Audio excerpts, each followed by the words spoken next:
He joined the Marines because all the other services wanted to make use of him as a chemist. That means that the Army lost out. But the Marines didn't make him a chemist, they made him a combat photographer. After a year working in the States at Quantico Marine Base, he got transferred to Vietnam and joined the 1st Marine Division Photo Lab. And from the photo lab, he started going to the field as a combat photographer. In May of '68, which is why we should be careful saying nobody gets wounded but grunts, working as a combat photographer, a bullet smashed through one hand into his camera. He caught the worst end. He recovered at a field hospital, went back to his unit and served up until November, where he returned to the continental U.S. and went into business as an industrial chemist. After decades in corporate work, he became an independent consultant in 1990 and has been in that practice since. He became very active in veteran-related matters and believed that a lot of the correct telling of the Vietnam War was being sealed away. He's been deeply involved in studying and discussing the Vietnam War's history for the past 20 years.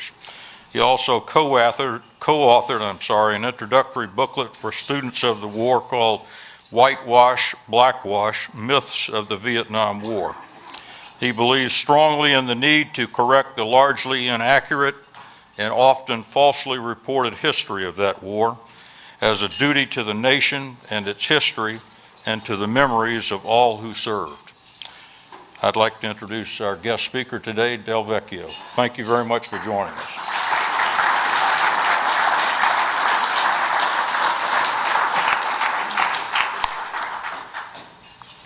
Thank you for being here. Ladies, gentlemen, and everybody else,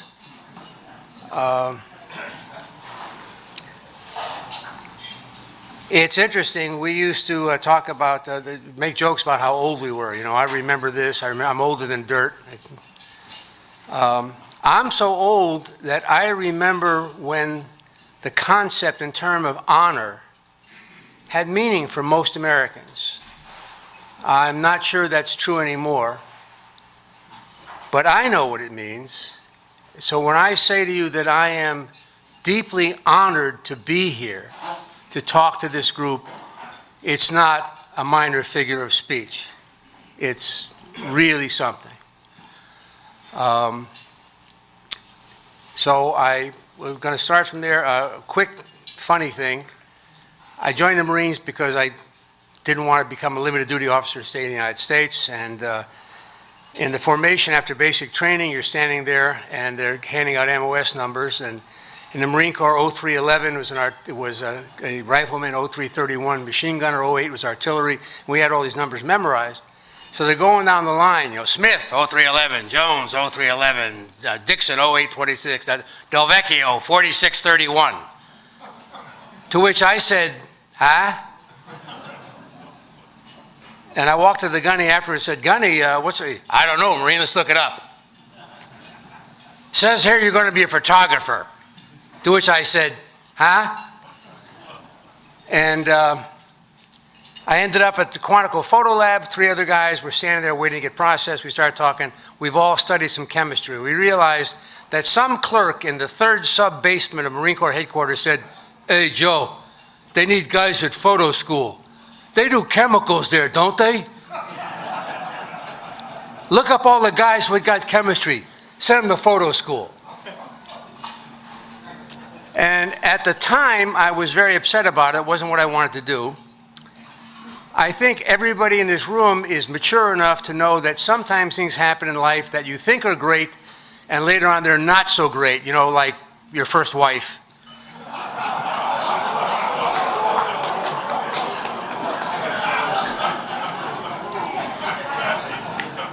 But sometimes things happen that you think are not so great, and they are great. And in a sense, it was divine providence that told me to be a photographer, because I got to experience the war in a very different and special way than most people have, for which I'm very grateful.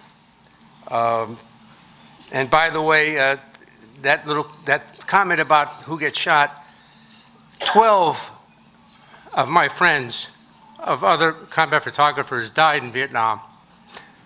Of the rest of us, more than half were wounded more than once, because in those days, if you were going to do the job, you went up front to do it. And if you went up front, things were a little picky sometimes. One of our members was the recipient of the Medal of Honor. He was in a bomb crater with a bunch of other people, and in a bad firefight, and a grenade was thrown in, and he did what people do sometimes. It's a hard way to get the Medal of Honor, but that's what he did. Anyhow, the bottom line is that years ago, I got contacted on the email by a Marine who said, "Are you the guy who took this picture back in May '68? And the answer was yes. He said, "We want you to come to our reunions." And I have been invited by several Marine units to their reunions. And as most of you know, the Grunts are the tightest fraternity there is. And there is no greater honor in my life that they invite me to be with them. And the honor is also to be here. All that being said, one last thing, we have a Vietnamese guest here to whom I would like to say Chúc mừng năm mới, which is Happy New Year. The other Vietnamese phrase that I know,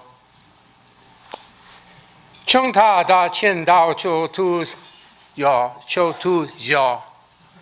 And I know you all know what that means. Chúng ta is Vietnamese for we, a special we. Da Chien Dao, Cho Chien Dao means we fought. Cho, for. We fought for Tu Gia. What is Tu Gia? Tu Gia is that thing that people have fought and struggled and strived and suffered for and died for throughout history and still do today. It means freedom.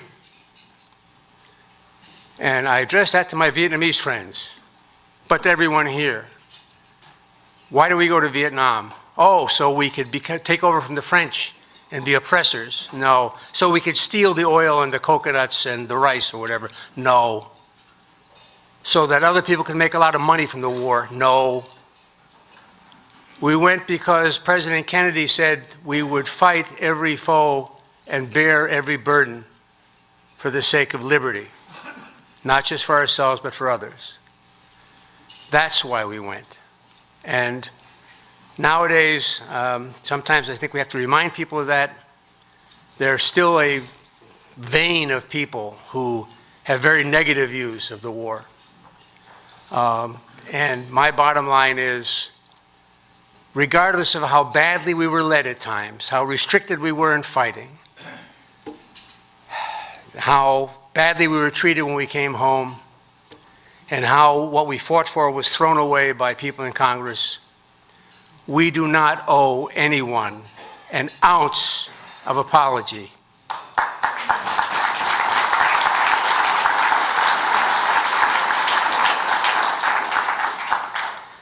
All right, all that said, let me bring you back a little bit, and I'm sorry to do this at lunchtime, but I think this might set the tone. You're going to have a 2-minute recording made in March of 1968 with the 5th Marines, and they were on the sweep and they met some other people. Can you play the clip, please?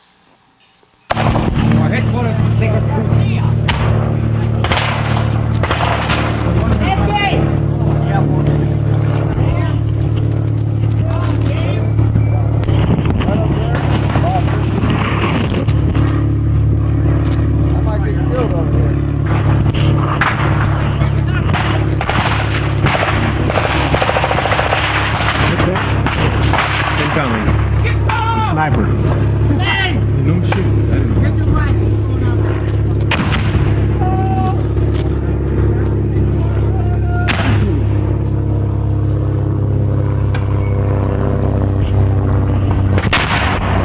Get some.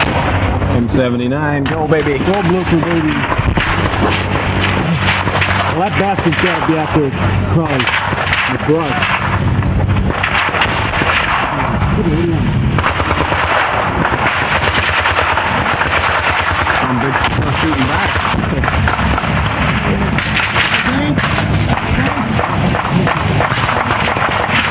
13-cent assassins. The 13-cent assassins are gonna go get some. Damn.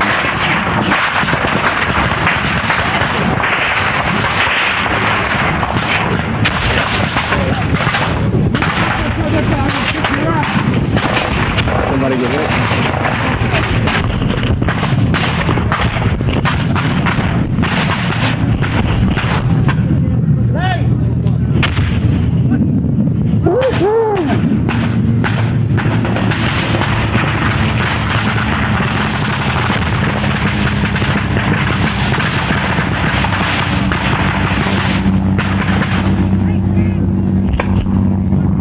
Hey, cut!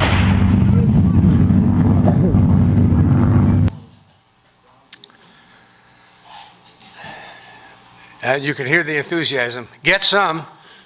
That's old Marine comes in. Now that we've gone through that, we can start with an easier part of this. If we can, I can. It says right here. September 1968, China Beach. That's when I had more hair and fewer pounds. But I'm still glad to be here at all. You can see there that I was originally a still photographer, but the other guys who were motion picture photographers got killed, so they decided that I would become a motion picture photographer. If any of you managed to sit all the way through the Burns series, in episode 7, 29 minutes into it, they're talking about Paul Vallely getting a medal for an operation in 1969, and they show a long series of a firefight.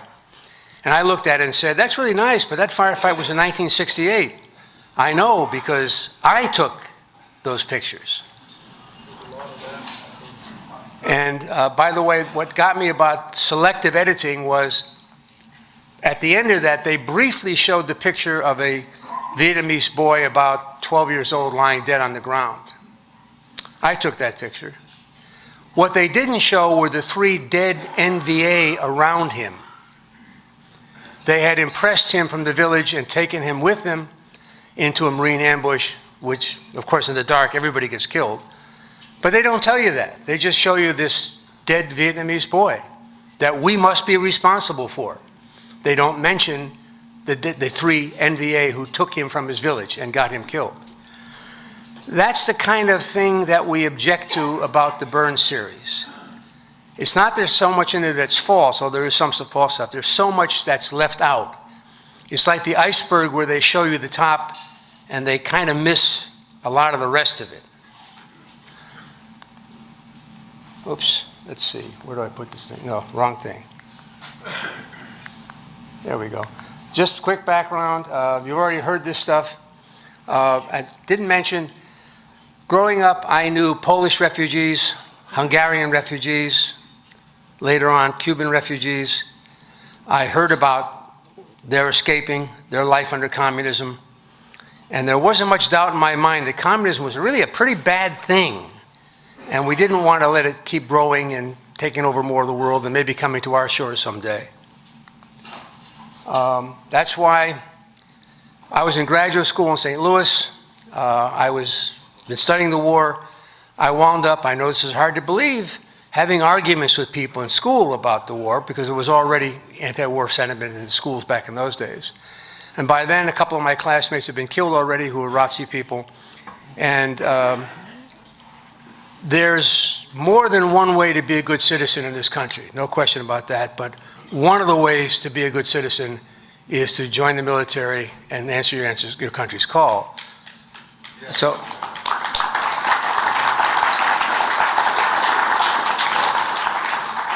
and after arguing with all these stupid kids, I decided that I would put my money where my mouth is, or my butt where my mouth was, so to speak, and join up. And that's the whole thing I went through. Got to be a combat photographer. Many years later, I came back from the war and saw some anti-war demonstrations. I saw how things were going, and by '71, I really thought we're gonna bow out of this. We're gonna abandon these people. And when Saigon fell, for me, it was like, yeah, what else is new? It was coming the whole time. And that hurt. That hurt a lot. And like many of us, I put the war in the back of my head, and I closed the door, and I hammered some beams across the door, and I didn't think about it as much as I could avoid it for the next 20 years. And then one day I was teaching a high school class, and the subject of war and killing came up, and I brought up the subject. I showed some of my pictures of the kids. And on the way home, my son, who was then 17, said, "Dad, I've been with you my whole life, and you never said a word about any of this." And I think that's probably true of a lot of us, that we don't talk to other people about it. There's a reason veterans don't talk to other people about it. Partially, when we came back, nobody wanted to hear about it. That wasn't very good. And secondarily, a lot of us realized that it's very difficult, if not impossible, to communicate to others what war is like, what it's about. It's something that you really can't get across very well, and sometimes it's easier to just shut up and go on with your life. So we did, but I got involved more and more, and now I've been sucked all the way into it because it terrifies me. There's a famous saying that if you don't learn the lessons of war, you're bound to repeat them. Well, you only learn the lessons of the history of war if you actually study the real history. If you study the wrong history, you get the wrong lessons. And that's what's been happening with Vietnam for a long time.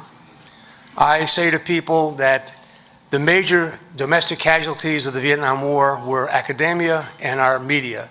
They took a sharp left turn by the end of the war, and they have never come back, to the best of my knowledge, okay? So that's what that's about. I joined a group years ago we started up called Vietnam Veterans for Factual History. There's a bunch of veterans, historians, very qualified people who are, we've got a website in which we try to put only very factual stuff. Somebody famous once said, everybody has a right to their own set of opinions, and that's true.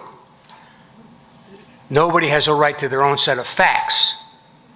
And a lot of people quote facts about Vietnam that, oddly enough, aren't quite facts, but they use them and they believe them.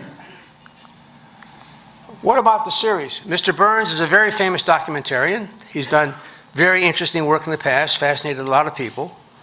Although I do know a few Southerners who aren't entirely enthusiastic about his series on the Civil War. Hard to believe. Or as some call it, the Northern Invasion. Real reporting is objective and thorough. You go into reporting looking for facts, looking for what happened. And only after you put all that together, you start thinking about the analysis and what it means. You don't go into it with your mind made up already about what it means. When bias creeps in, there's a problem. And the more skillful a presenter you are, I work in my profession as an expert witness sometimes, and I have seen it proven that the right smart guy can prove to you that the sun rises in the west. And you'll walk out of the room thinking, damn, all this time, I thought it came up in the east, you know. Depending on somebody's powers of presentation, they can be very convincing in a lot of ways. And you walk out thinking, this is great. Burns declared in an interview early on, it was obvious we shouldn't be there. Oh, that's not a bias of any sort, is it? He later explained his purpose was to produce an emotional reality. And Lynn Novick has also basically said, don't bug us with details, we were creating something. That's really nice. That's not exactly rigorous history. What's wrong here? What can we find? How about the few things that are simply incorrect? They referred very early on to the cancellation of promised elections. And a lot of the anti-war literature is full of the fact that we reneged on a promise to have free elections, and that caused everything to go bad. You can download a copy of the Geneva Accords from the internet anytime you want and go over it. It says in there in a couple of places that elections should be held later. It was signed by a French general and a representative of the Viet Minh. It was between France and the Viet Minh. The United States didn't sign it. South Vietnam did not sign it. Nobody else signed it. It was not binding on anybody except France and the Viet Minh about their ceasefire and dividing the country. There was a secondary document called the Final Declaration, which did call for elections. Free elections supervised by the United Nations. Nobody signed that. Ho Chi Minh was not about to sign anything about supervised elections. Every election that was ever held, he got 99.91% of the vote. Never saw that before in a communist country. For anybody to have gone ahead with elections when the population of North Vietnam was larger than the population of South Vietnam was suicide for South Vietnam. The United States didn't cancel any elections. They were never scheduled. They were never committed to. And Ho Chi Minh, if anybody didn't want elections, it was Ho Chi Minh. He was not about to have them supervised. In the series, at one point, a woman named Mai Elliott. Now, by the way, there are, to the best of my knowledge, about 200 to 300,000, probably closer to 300,000, Vietnamese refugees living in Southern California who came over as adults, who fought, who lived, who suffered through everything there. 99.9% of which have very strong opinions against anti-communism and for RVN. And somehow, Mr. Burns could only find Mai Elliott and one other guy who are Vietnamese refugees who despise the Saigon government, despise the ARVN, and despise the American attempt to aid. Gee, that's really odd somehow. But no bias. I'm sorry, what Mai Elliott said at one point in her interview was that, of course the war was going to go badly because nothing ever changed. There was always stupid people doing stupid things, and there was always all this resistance.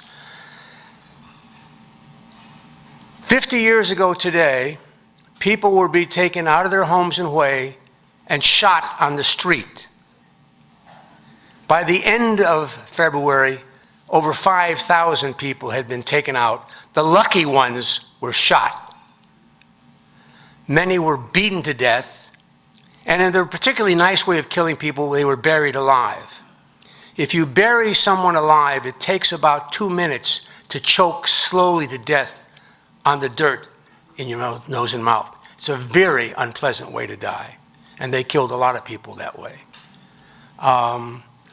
What happened after Tet was that everything in South Vietnam changed. All the people who had ever been on the fence about the communists came off the fence. Simple fact. After Tet 68, how many Buddhist monks burned themselves to death again? 0. All the Buddhist resistance stopped because everybody said, wait a second, these guys are really bad news. They didn't have to draft people for the ARVN the rest of 68 because so many young men joined. Everything changed because of Tet 68. But she says nothing changed. Nah, not exactly. Oh, I'm sorry. And the other big thing, they keep mentioning Ho is, of course, the nationalist. And I recently saw somebody commenting about, well, he was a nationalist communist. You're a nationalist or you're a communist. What was Ho? Let me think. He wrote enthusiastic paeans of praise upon reading Lenin's summaries of how to run a revolution. He was a founder in Paris of the French Communist Party. He lived in Russia for years and attended the Lenin Institute to become an agent of the Comintern and spent over 25 years in Asia organizing communist groups in China and elsewhere. When he set up finally camp in Vietnam, he named the camp and the stream nearby it Marx and Lenin. When he was dying, he said he was looking forward in the next life to meeting the important people of the world. Not Phan Bo Choi or the Trung sisters or any of the famous Vietnamese patriots. He He was looking forward to meeting Lenin and Marx. But he wasn't a communist, really. Crazy stuff that just goes on. Things they left out. One of the big ones. A lot of coverage of the shot of General Luan shooting Haplak in the head. Really nice. Lots of coverage. Very brutal, very nasty. That's the top of the iceberg. What's the rest of the iceberg? Some of you were at a conference recently in which a professor stood up and said, well, he really was an innocent civilian they just picked up. Okay, I did the research.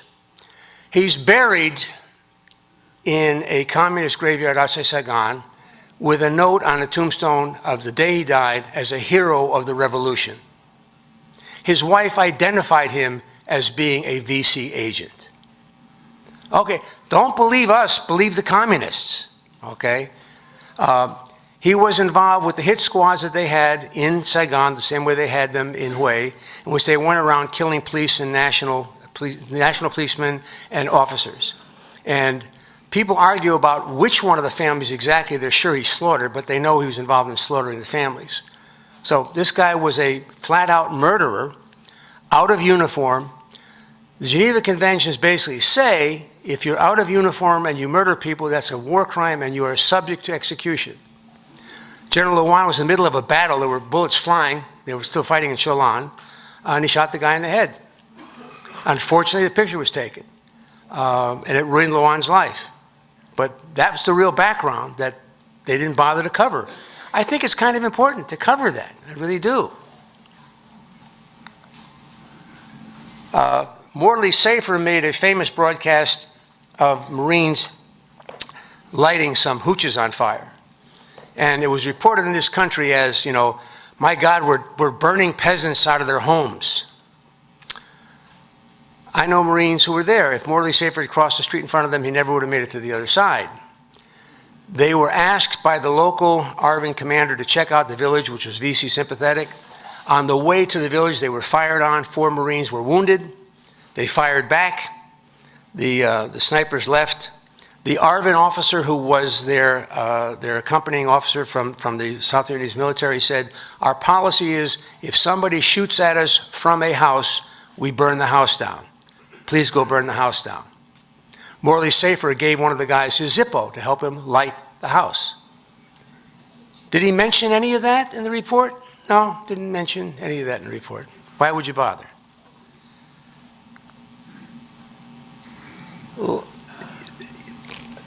If you watch the series, there was a lot of discussion with the 20 out of 29 Vietnamese interviewed who were members of the VC or the NVA.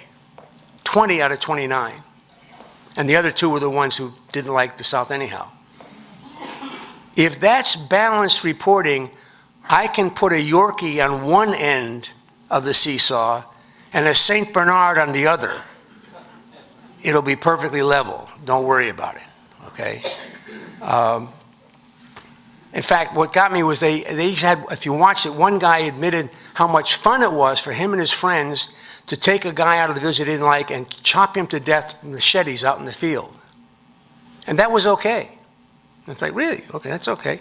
By the way, let me say this. There's a lot of stuff in the series that's good information.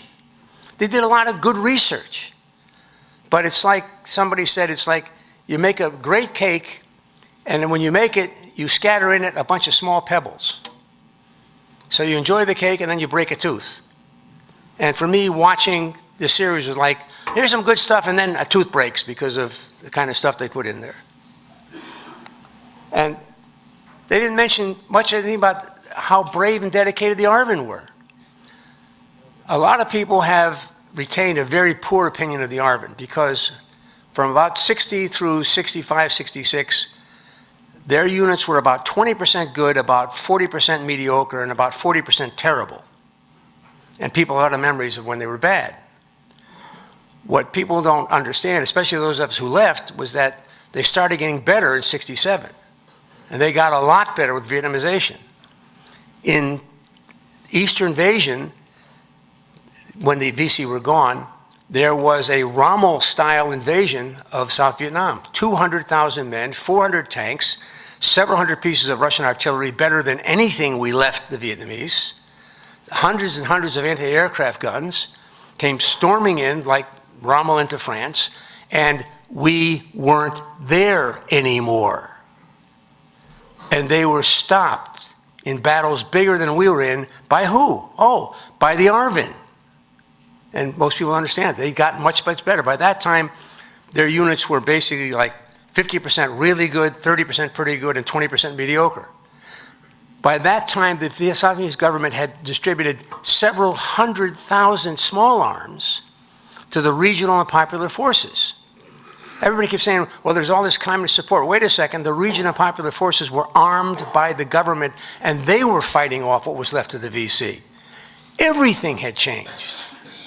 And most people don't understand that, okay? I have friends who, Bill Laurie was there till the end as an advisor, who was in the middle of all this, and they said, yeah, everything was totally different. My cousin John, who wrote a book called The 13th Valley, was there in '71. They had to turn their weapons in when they went into a city. They weren't doing that when I was there, okay? You could drive Route 1 from the DMZ to the Delta. It was all safe. The cities were all safe. Everything had changed. And most of us aren't fully aware of how much things had changed. The war, in a way, was essentially won by '72. Of course, there was a detail that we promised to keep supplying them, and that didn't exactly work out. The supplies got cut way back. I knew a guy who died a few years ago. He lived his whole life there. He'd been in the Viet Minh, fought the French, but then he joined the South. He was the commander of a depot for tanks, and he said by '73 I would have to cannibalize 3 tanks to get one to go out because we weren't getting spare parts. And when the tank went out, it would have 3 rounds for the main gun and 2 boxes of 50. That was all they could give it. They were starving out there, okay? Meanwhile, here's a fact most people don't know. Who spent more money on Vietnam, us or Russia? Russia. Russia shipped over 5,000 trucks to North Vietnam, over 1,200 tanks, hundreds and hundreds of artillery pieces, again, better than we had, thousands of anti-aircraft guns. They broke their bank with all those missiles. All those SAMs are very expensive, okay? They shipped in oceans of fuel, mountains of ammunition. You know, they just spent like crazy, which is part of why they went bankrupt in the long run, between that and Afghanistan.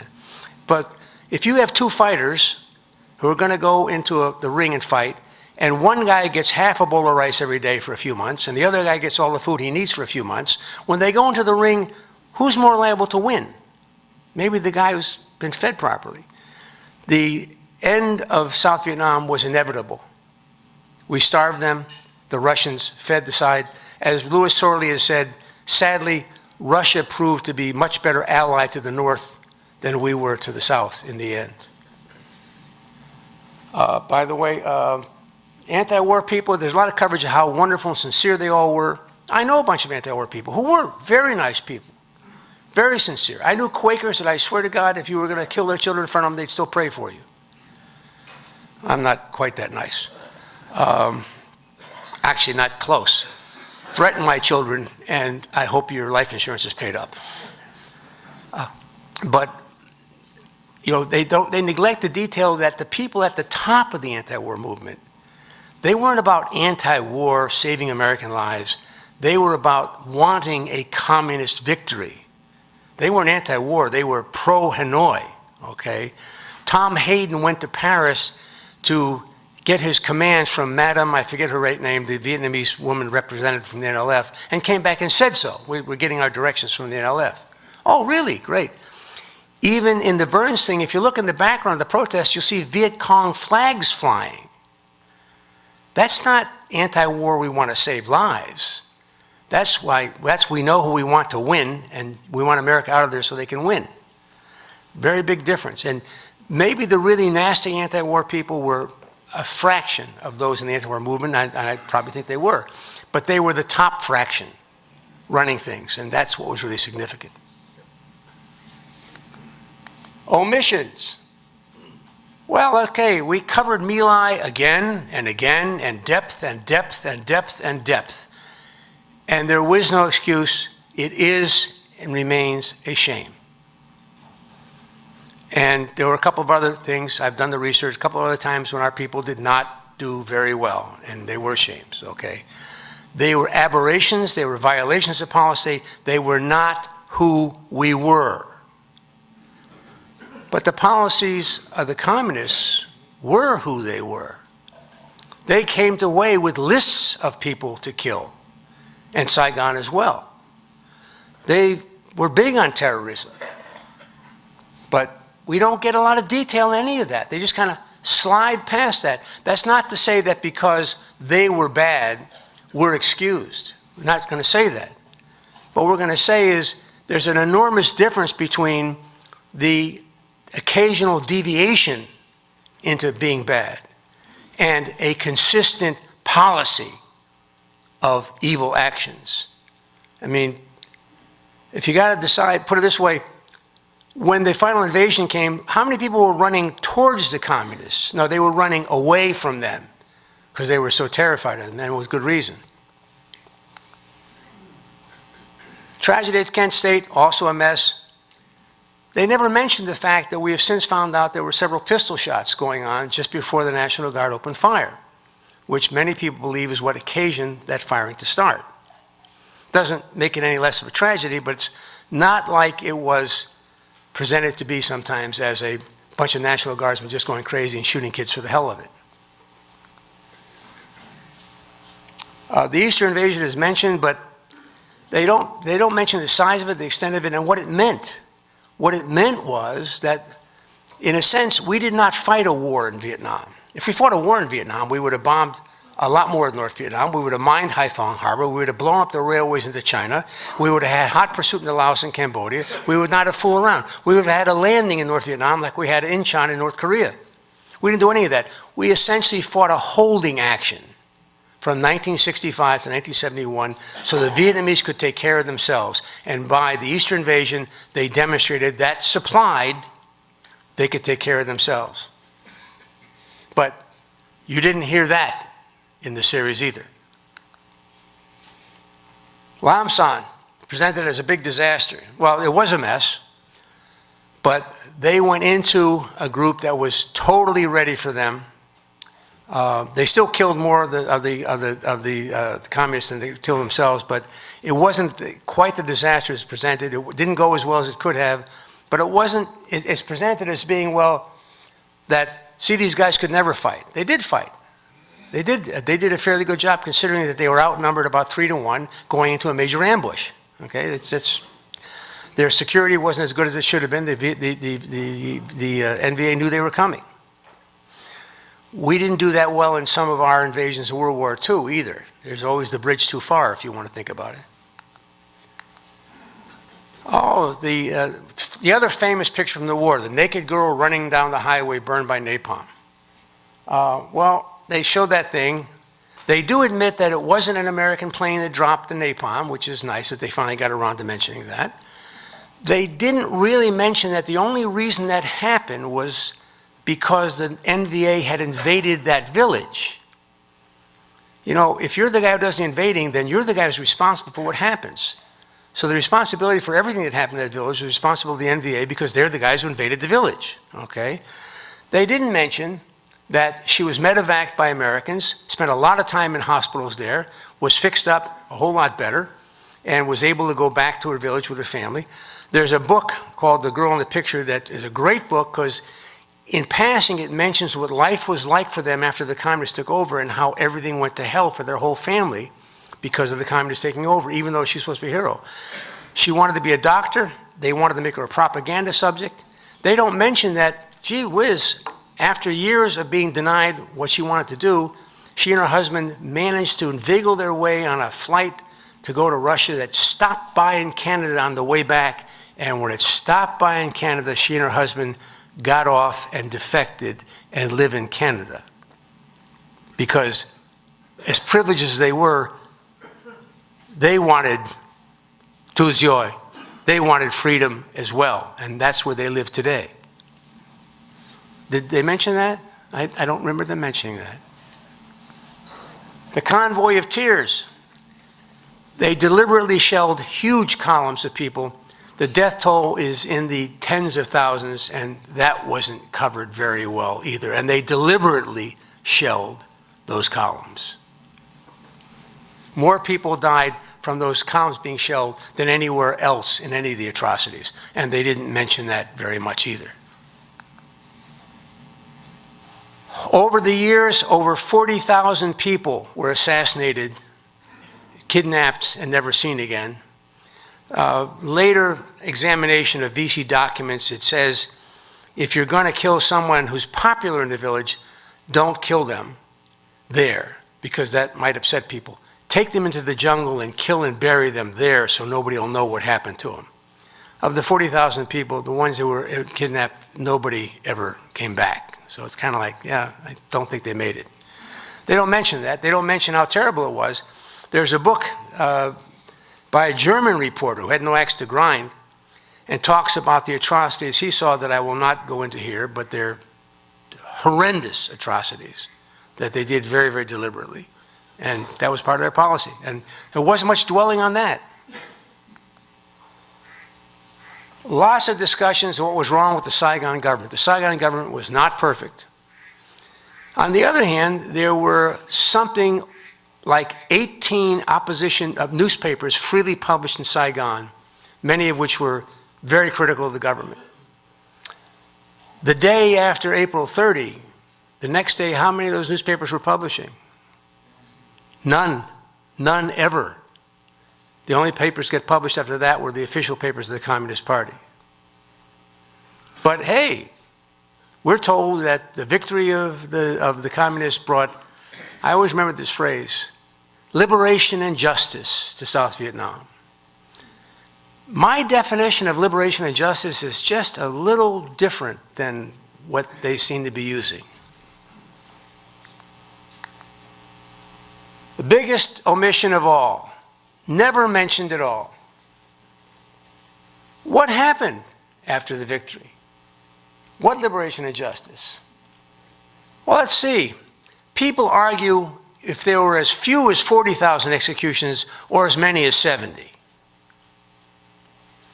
Well, you can argue with that, but that's tens of thousands of people. About 1.3 million went into re-education, some for short time, some for 18 years. Death rate for the long-term prisoners was very high, about 30%. The father of a friend of mine died there. It's funny because if you overwork people, beat the crap out of them, don't feed them, they have no medical care, oddly enough, some of them get sick and die. Actually, the cute part was not all died in the camps. They had a little policy. If you were about ready to die, they would release you so you could go home and die.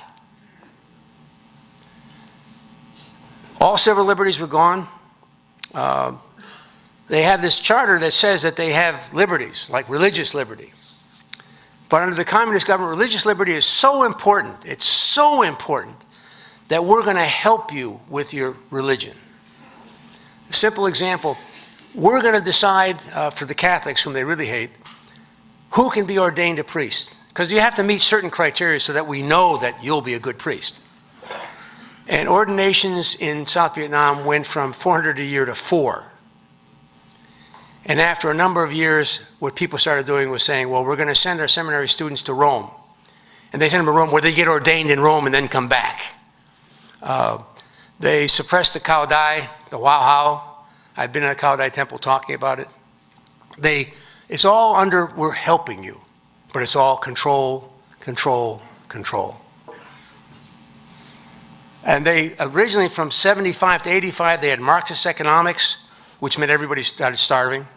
And only when, in 85, when the Russian aid stopped, did they have to change. And, oh, by the way, they had this relentless indoctrination. This starts in grade school. When you go to Vietnam, which is a wonderful country to visit as a tourist, by the way, especially the South, they really like Americans, very friendly. And if you adapt to their food, which I have, I love their food. You know, it's very, very nice in a lot of ways. Beautiful place, friendly people, very little crime. But you'll see all these kids going to school, and they all have these little pretty red scarves on. Isn't that nice? Why do they have to put a little red scarf on? Because if you don't have a red communist scarf on, you don't go to school. Very simple.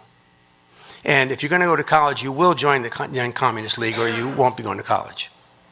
That is, if you're allowed to go to college, because, by the way, everybody who worked for the Republic of Vietnam in any way, shape, or form, Arvin, postal clerk, doesn't matter. You, your children, and your grandchildren have your internal passports marked, and you have special discrimination. You cannot hold certain jobs, you cannot live in certain places, you're denied more educational benefits. It is a 3-generation punishment for ever having been part of any opposition to the Communist Party. And children go to school where they are basically indoctrinated that essentially Ho Chi Minh is a combination of George Washington and Jesus Christ. And I got to tell you, brainwashing works. It doesn't work on everybody, but the people it doesn't work on, they learn to just shut up. Over there, if you raise your head up, you look like a nail. And they have a hammer. So you just learn to shut up. Just last month, a young blogger exposed massive pollution by a Chinese company that was allowed to do it because they bribed somebody. He is now the guest of the state for the next 7 years. If you go to trial by the state in Vietnam, this is a formality. Going to trial means you're going to jail. We're just going to go through this little show first, okay? And they have lots of charges like insulting the national prestige, undercutting the party's authority. You know, it doesn't matter what the words are. I was busted in Hue 2 years ago by the cops for the crime of giving money to people they don't like. And it turns out that if you're high enough up, I was busted by the chief of the state police, who told me he had been waiting for 3 years for me to come to his jurisdiction. He hated me, he hates the people I help, he hates the charity I run. And he knew I hadn't come to Vietnam for years because I had been sick in the United States. Nice that they were watching out for me. It's good to have friends. But yeah, and he basically said, you know, get out of town, don't ever come back. And the 7 crippled men I had had lunch with the day before, who between the 7 of them had 3 legs, they were short 2 or 3 arms and 2 or 3 eyes. He had busted all of them right after the lunch, kept them, harassed them, threatened them, told me about it with glee the next day. For the first time since 1968, I actually had the strong urge to kill someone.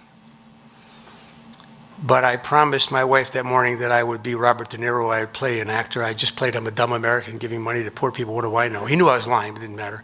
And I just played that role, and they finally said, get out of town, don't ever come back. And I can't go back anymore. I'm part of a charity called Vietnam Healing Foundation. We've got some stuff in the back if you care to look at it. And by the way, we're one of those charities that we don't give out 5% of the money. Our overhead is 5%. Nobody gets paid anything. We give all the money to people who need it. We've been going back for years, and we have to be an underground charity. If we were giving money to orphanages, they wouldn't bother us, but we're giving money to crippled old Arvin veterans, and they don't want them to get any help. That's how crazy it is. I want to go to Hanoi and scream at somebody. It's 50 years, you won. Come on, back off this stuff. But that's how they are.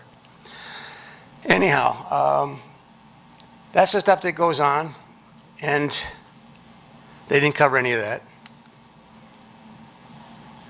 And the funny part is, the name of Vietnam is, the formal name is the Socialist Republic of Vietnam.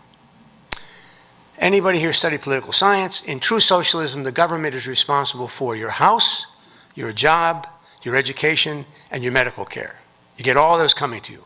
In Vietnam, you get, actually you kind of get, never mind. You don't get that, okay? You don't get any of that. It's not remotely socialist. We have far more socialism here in this country than they have in Vietnam. That's the strange thing, okay? They have crony capitalism like China does, except it's very, very corrupt. And you talk about a distribution of wealth. The people at the top are incredibly wealthy. The kids of high party members drive Mercedes, which cost 100 grand in Vietnam, when the average Vietnamese family will struggle for a long time to spend $2,000 to buy a motorbike.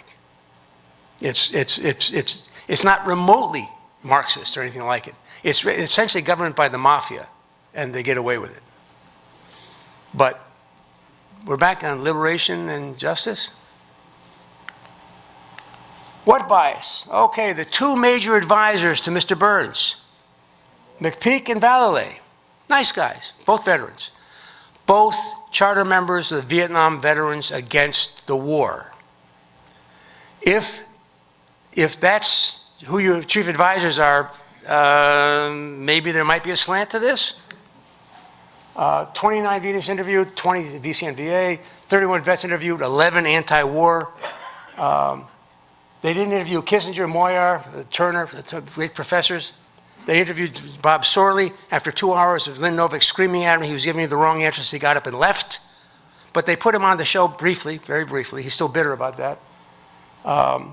Very nice professional presentation, not objective history. That's what we have to say about it. It's very frustrating because it could have been a great presentation.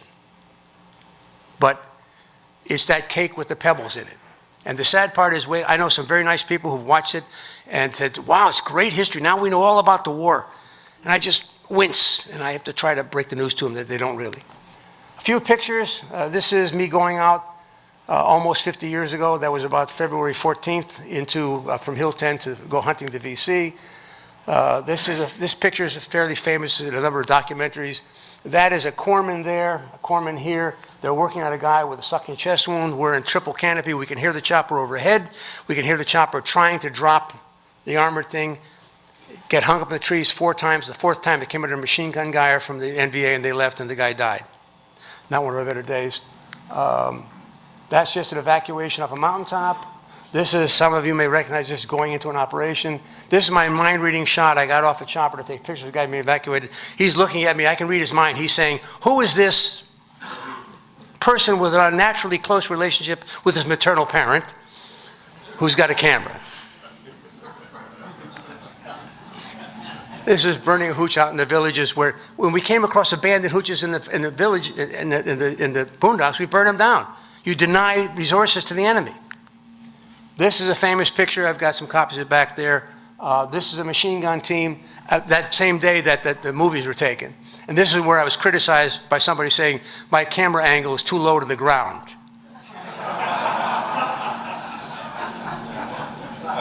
You understand. It's funny about those sharp snapping noises going by your head, you know, kind of gets your attention. This is just, you get so filthy, and there's one of the good moments when there's nobody shooting at you. Half the guys, oh, women. If there's any ladies in the audience, don't look. There's naked men. Sorry. This is at Hue. I didn't take this picture, and you'll see this up here. Dick Van, propaganda. Somebody could translate that for me, but what it says in Vietnamese is it's telling the people to rise against the puppets of T and Q. Propaganda was as important to their war effort as the military was, and to show you how thorough they were, they put it in English as well. And in a sense, that's what brought them victory. This is a picture of 7 May 68, bad ambush in deep jungle. You can see the trees are chopped down, the tank commander jumped up, under 50 got shot in the head, the next guy jumped up, got shot, they kept going. There's a machine gun nest right here. This is a squad leader. He's putting down suppressive fire. This is the assault. These 2 guys with their arms back, they're walking forward, firing semi-automatic, bang, bang, bang, to keep the head down of the machine gunner. The guy with his 2 elbows in back, why are his elbows in back? Because his hands are in front, like this. He's pulling the pin. Those guys worked together for a long time. It was like watching an NBA team going up for a lineup. They went in and took out that machine gun nest and just kept on going. This was the best combat sequence I got. After that, I changed film in the camera, and then a bullet went through it shortly after that. This is just for those who might remember the lovely fun of walking through elephant grass. The first time nobody warned me, and I had my sleeves up, and next thing my arms were running blood because it just cuts the pieces out of you. It's really great. This is a motto which I see that you've got in the back somewhere. The helmet liners with the graffiti for Vietnam. I was a smartass. I had Latin on mine. And these are Vietnamese kids, and I'm going to go quickly.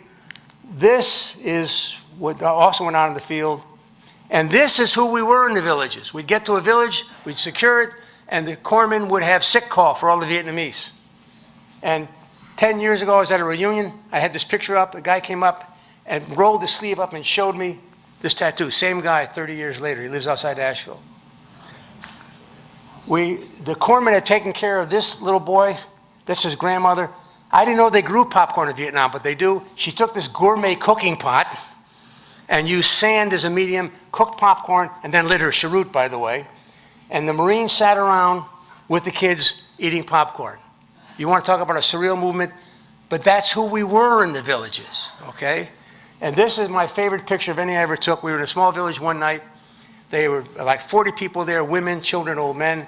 They didn't have much food. They had some rice. We held the rice. We opened up and gave her a bunch of cans of sea ration meat. She made a dish of meat and rice, which in their starved diet was like Thanksgiving dinner. And you can see she's in rags. She's poor, but she's fed her father and her kids with that meat and rice. And I happened to snap this picture. And it's my favorite picture because that's who we were. We weren't the monsters. That's who we were. And that's my last picture there, which I originally thought I could fool the Vietnamese and say that was anybody, but my Vietnamese friends say, no, we can see the nose. We know it's an American. And it says down here what it says up there.